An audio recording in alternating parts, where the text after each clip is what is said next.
ఏది లేదు.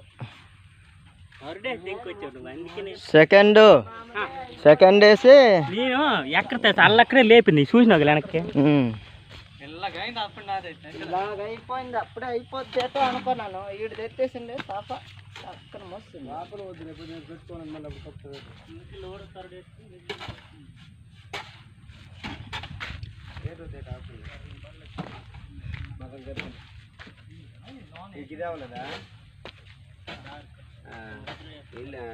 స్లో అవుతుందా అవే సీలింగ్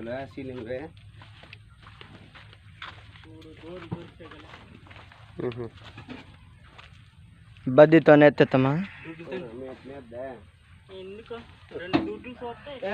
కర్రలతో అయితే అయిపోద్ది, మామూలుగా ఎత్తేస్తే అయిపోద్ది.